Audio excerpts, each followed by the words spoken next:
de los bancos grandes en Estados Unidos puede aumentar o bajar el precio del dólar.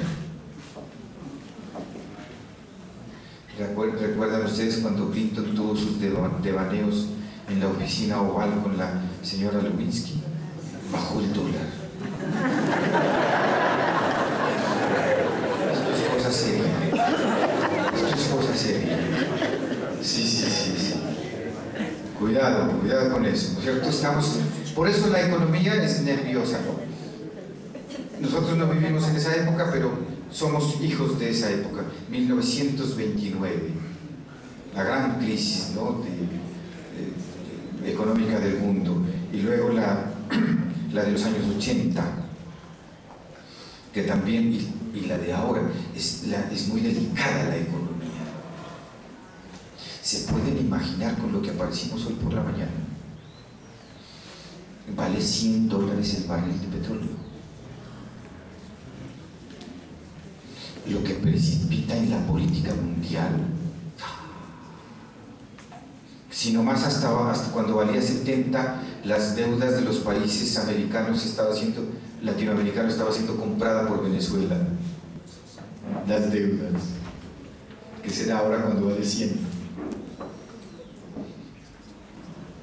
Y usted no crea que ese Medio Oriente es un paraíso terrenal. Bueno, pues la economía auspicia las violencias. Pasamos también por unos síntesis de la escasez de libertades públicas. El Estado-Nación ya no es fuerte, ¿no? Porque está atado a las políticas mundiales. ¿Sí? Hay pérdidas de identidades nacionales y regionales, ¿cierto? Entonces ese acontecimiento mundo hace pertinente lo que nosotros enseñamos, el nuevo papel de la mujer, que ahora están diciendo que se llama propuesta de género, tonterías de eso no me gusta a mí. No, eso que dicen la perspectiva de género. Y los hombres no seremos género, también somos género. A mí esos dogmatismos, radicalismos no me gustan. Discutí con Flores Tomans aquí en el auditorio del Colegio de las Betlemitas. Me llevaron a discutir con ella y yo no sabía que ella era tan radical, pues feminista radical. Y entonces yo tenía que hacerle el debate, pues un poco la concepción del amor en Platón, imagínate. Qué maravilla, ¿no? Yo hablando del Fedro, del banquete, ¿cierto? Gozándome con eso, y el Señor estaba bravo desde que empecé. Luego vino el debate y debatimos, y entonces yo le iba ganando. Y ella dijo una cosa terrible, dijo: finalmente, la diferencia que hay entre el hombre y la mujer es que los hombres tienen un pene feo.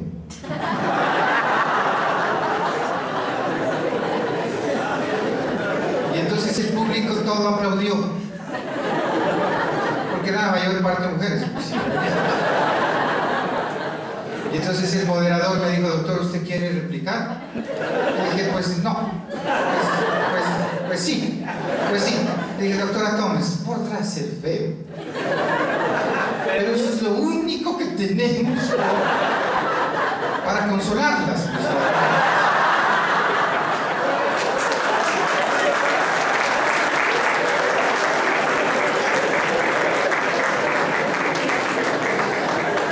Sí. Y por eso ha habido guerras. Ya hay guerras, ¿no es cierto?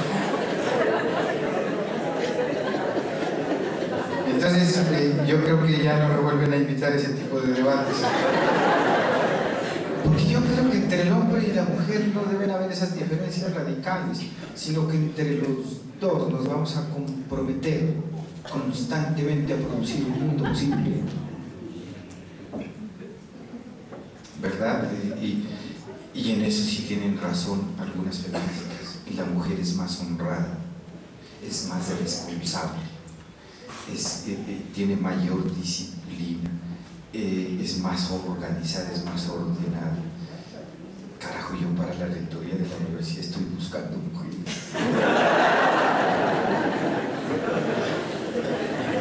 De verdad, son mucho más honradas, es que son madres, tienen la condición de ser madres, y eso es, las hace universales.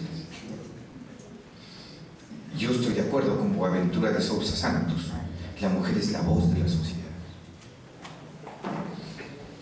¿Qué más digo del conocimiento pertinente? Entonces, pretextos, contextos, hay que enseñar el acontecimiento mundo, de eso pues hay lectura y hay que trabajar muy duro. Yo quisiera hacer una conferencia particular sobre eso. 3, cada que haya conocimiento pertinente. Lo multidimensional. Ya hoy la matemática no puede dedicarse solamente al mundo de las operaciones, sino que esas operaciones tienen que estar conectadas con la agricultura, con la dimensión social, con la dimensión económica, con la dimensión política. Los profesores que enseñan estadística tendrían que decir que además de todo lo que es la estadística, ¿cierto?, produce opinión política y puede estar organizando la sociedad. Lo vimos el domingo. Y que también produce falsedad y que hoy lo contratan a uno para como asesor de imagen, y entonces hay que hacer presentar al tipo tal como no es, porque si lo presentamos como es, no gana. Entonces estamos también en un mundo de las falacias. El conocimiento es multidimensional. Cuando yo enseño castellano, español, pues ahí está la dimensión matemática, está la dimensión geográfica, está la dimensión cultural, está la dimensión vivencial, está el sujeto en sus sufrimientos. Entonces la parte psicológica, sociológica. Hoy hemos llegado a que el conocimiento es multidimensional. Por eso hay algunas propuestas pedagógicas, doctor Torres, de la INCA, de enseñanza por problemas. No me gusta problemática, que digan que eso es un error de castellano. Enseñanza por problemas. Pero entonces eso significa que modifiquemos también nuestra actitud como profesores para poder estar junto al otro, ¿no es cierto? Y porque a nosotros nos gusta hacer nuestra tarea en soledad, y cuando el otro está allí, para el sociólogo, el economista, el matemático, el geógrafo, el historiador, ¿no es cierto?, nosotros como que nos produce esto cierto, porque no estamos acostumbrados a una enseñanza horizontal sino vertical. Yo tuve la experiencia de ser profesor en sociología, y entonces cuando yo iba a llegar con el conjunto de los otros, pues, en el sistema de problemas, entonces me decían, doctor, usted pues haga su exposición y luego nosotros. Ah, pero yo me quedo para escucharlos. No, les rogaríamos que no.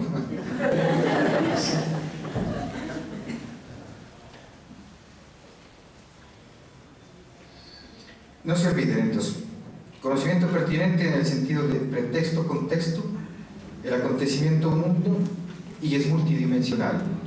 Y 4, todo conocimiento es complejo. Todo conocimiento es complejo. No hay nada simple. Si todo es complejo, es decir, todo está tejido en conjunto, diría Edgar Morin, ¿sí? Pero voy a explicarlo mejor el concepto de complejo. Es como, viene del latín complexo, y quiere decir que tiene pliegues. El discurso, el tejido que nosotros hacemos del conocimiento en física, que es tan bella la física, ¿no?, es un tejido complejo porque tiene pliegues. Y en el paradigma uno puede distinguir, ¿no es cierto?, momentos del pensamiento físico, ¿cierto?, hasta Albert Einstein, y en él algo rarísimo, ¿no?, porque él, siendo, primero es un físico clásico, porque es muy newtoniano, al principio, pero después él mismo se da cuenta, en él mismo se ejerce la ruptura y se vuelve un físico relativista. ¿Sí? Y parece, según Juan Flores y otros físicos que conversan conmigo, que al final de su vida ya era un físico cuántico. O sea, en él se dan esos pliegues. En él, es un tipo rarísimo, ¿no? Yo adoro ese viejo, pues, nomás de verlo, ¿no? Y era bien despistado. La mujer lo mandó a pagar una deuda un día. Es que uno se casa para que la mujer lo mande a uno a pagar deudas.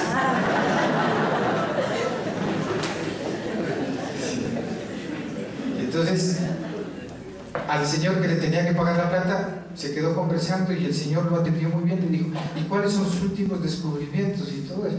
Y entonces él se puso a hablarle de cosas, ¿no? Era un hombre muy sencillo. Podía hablar con los niños. Cuando uno puede hablar con los niños, es que es un sabio. Yo por eso admiro mucho a las profesoras de preescolar. Le enseñan a uno el susto de la letra.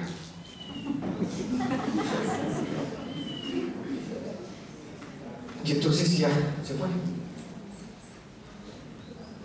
Se iba a... le dijo, pero es que yo venía a pagar y no tenía. Y se busca en los bolsillos y no tenía la plata. Alguien que la mujer siempre lo mandaba con alguien para que lo siga, le dijo, maestro, profesor Einstein, no se dio cuenta cuando le metieron las manos a los bolsillos y le robaron la plata. Y entonces el tipo dice, sí me di cuenta, pero yo pensé que era la mano mía.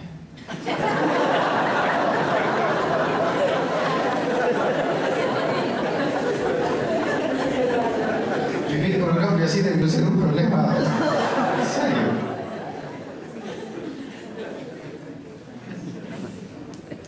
Pero también en el castellano, en la geografía, en la matemática, en la sociología, todo es complejo, todo tiene pliegues.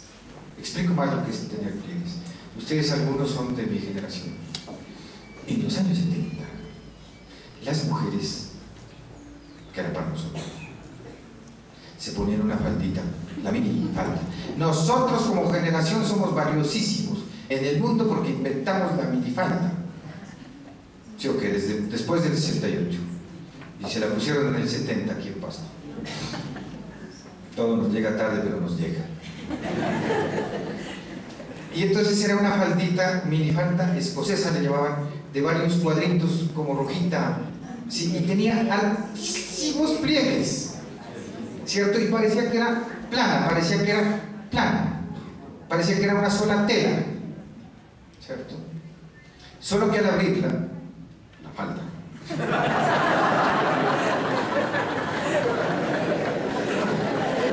uno se daba cuenta que tenía pliegues, ¿sí?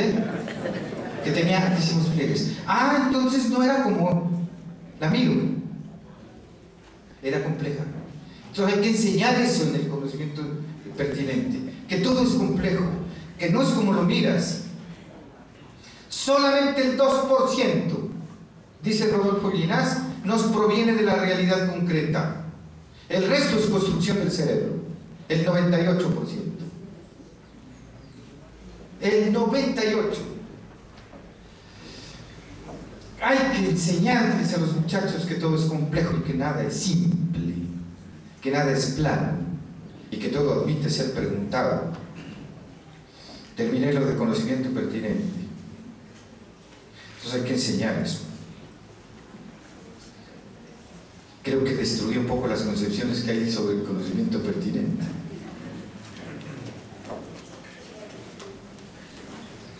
La idea de pertinente es epistemológica. Ahora sí voy a ser más rápido. Les dije que al menos voy a nombrar 7 cosas que hay que enseñar, 7, hoy 2. Enseñar la condición humana. ¿Sí? Eso hay que enseñar la condición humana, es decir, lo que somos. ¿Sí? Aquí hay varias cosas que los psicólogos me pueden corregir, etc. Pero hay unas cosas muy ciertas. Primero, no somos, como nos habían venido diciendo en la tradición, que somos, no somos. Agréguele una S, nos somos. No somos, al no ponle una S, nos somos. Somos entre. Es el otro el que me otorga la existencia. No hay posibilidad de un sí mismo puro, ¿verdad? Y además que la psicología, y con Freud ya descubrimos otra cosa, ¿no? El ello, es decir, ese otro de uno, que yo creo que es el mejor, Ana. ¿No te has dado cuenta que uno anda con el otro siempre? Y el otro es irreverente, quiere cambiar los esquemas. El otro quiere ser creador. Y el sí mismo consciente le dice, no, apégate a la norma, al canon, a la preceptiva, apégate a la, y no te pasará nada y serás libre. Y el otro le dice, pero es que yo quiero hacer el amor de otra manera, ¿cierto? Y le dice, no, de la misma manera que lo hacían nuestros padres. Sí. Ese otro, a veces nos gusta más el otro. De modo que hay algo bien bello. Por fortuna la condición humana es misteriosa. Hay que enseñarles a los muchachos y a nosotros mismos. No todo es explicable y no todo es evidente. Y hay ciertas cosas y acontecimientos que no merecen ser explicados. Y que nosotros tenemos que quedarnos con el misterio y con la duda. Los amores grandes, los grandes amores de los buenos amantes, sí, tienen su grandeza porque son inexplicables. Uno nunca sabe bien por qué quiere tanto. Y es mejor que no lo sepa para que pueda vivir la condición poética y no pueda trasladarse a la condición prosaica. Uy, hoy sí dije una cosa horrible.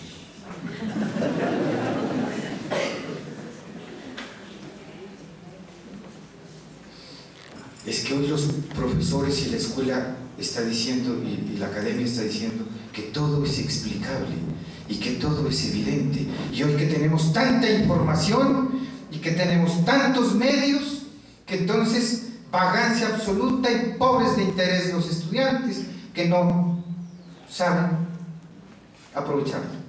No. Hay que decirles que también tenemos derecho al misterio y a que algo quede sin explicación. Y hay que dudar de lo evidente. Y hay que sospechar de lo evidente. Sí, el reality show, Javier, eso me parece terrible. Todo lo queremos hoy inmediato, pronto. Y en directo, en vivo y en directo. Por eso, mis queridas amigas y amigos, el ser humano tiene un problema serio hoy, tiene crisis de futuro, porque ya no existe el futuro, porque todo le es anticipado, y por eso está sometido a una vida de consumo y nunca a una vida de consumación, de llevarse a cabo como tal, por estar prisionero y atado a la vida del consumo. Entonces hay que enseñarle la condición humana para evitar el suicidio, la drogadicción, el alcoholismo, todas estas conductas que hoy siguen siendo un problema serio en la vida contemporánea.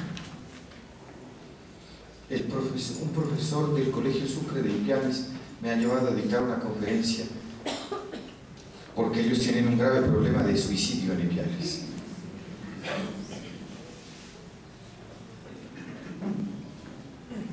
Y se les está imponiendo como una moda eso.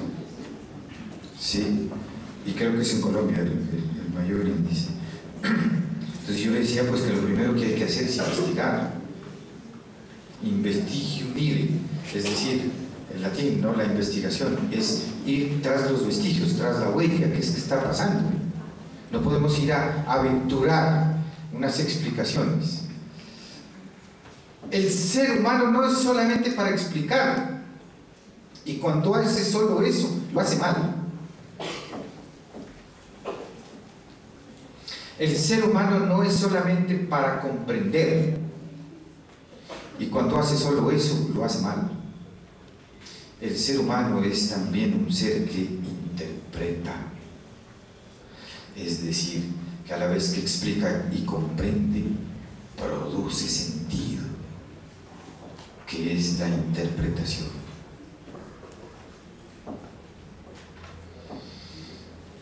En la Cámara de Comercio, pues creo que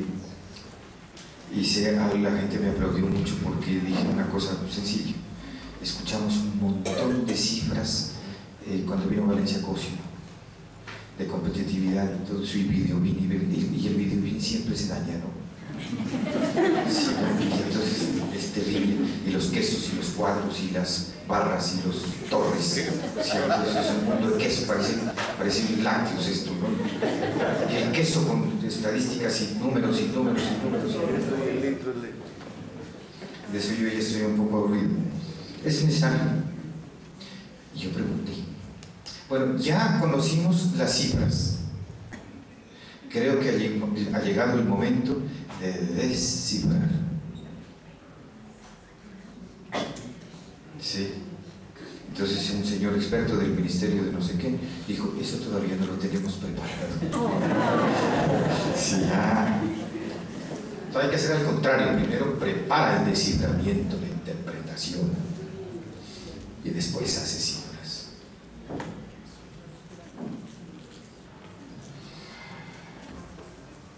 Enseñar la condición humana. Pues ustedes verán cómo es eso de complicado.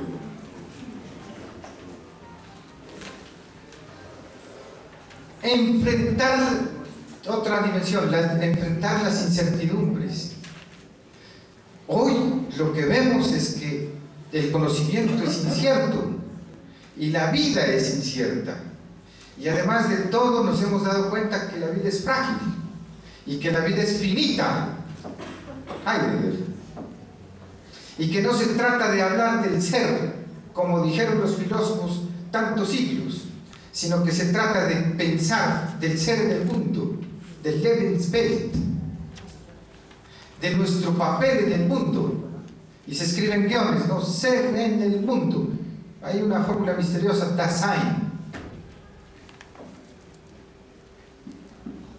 El principio de incertidumbre en el sentido de Prigogine, o sea, no en el sentido negativo, de que nada es cierto, no, sino en el sentido de que el conocimiento lo que nos produce es ciertas certezas, camina en certezas, pero deja pendiente las preguntas, otras preguntas más. Es decir, que la certeza tiene una gran ruta de incertidumbre. Y en esto Popper, cuando uno conoce, no es que aumente el conocimiento, sino que lo que aumenta es el desconocimiento. Cuando yo sé algo sobre el cerebro, lo que se me abre es que tengo que saber mucho más. Eso es la incertidumbre. Cuando a uno lo quieren, uno quiere que lo quieran más. Y la incertidumbre no es algo negativo, sino lo que le produce al ser humano riqueza. Voy a decir en una palabra bonita, para que no se pierda el encanto de vivir. Porque qué jartera vivir dentro de un mundo en donde todo sea cierto. Uno tiene como derecho a la reserva de lo no dicho, a la reserva de lo que no puedo decir y a tener el malentendido. ¿No se han dado cuenta en la vida cotidiana? Por la reserva de lo no dicho, uno dice, es que vos me dijiste hace 20 años, sobre todo las mujeres. ¿Se acuerdan de todo, no? ¿Se acuerdan de hace 20 años? Y hay unas peleas terribles hoy por lo que uno hizo hace 25. Pero olvidalo, no, es que vos me dijiste. Entonces uno tiene la reserva en lo no dicho y dice, es que me entendiste mal. Y entonces empieza a decir cómo se debe entender, ¿no? Tus estudiantes siempre vienen cuando tú recriminas a alguien, No, pero es que usted me entendió mal lo que yo quise decir. ¿Sí? Ahora con la hecatombe ya está José Botero diciendo, no, si es que el presidente no quiso decir lo que quiso decir. Lo que quiso decir, pues tenemos 3 años para discutir qué fue lo que quiso decir. Sí. Yo conozco más o menos 25 libros de la tesis de Chandía. ¿El poder para qué? Se han escrito libros en cantidades, un poco tratando de corregir el malentendido. Entonces a los muchachos hay que enseñarles el principio de incertidumbre, que el mundo y el conocimiento caminan sobre certezas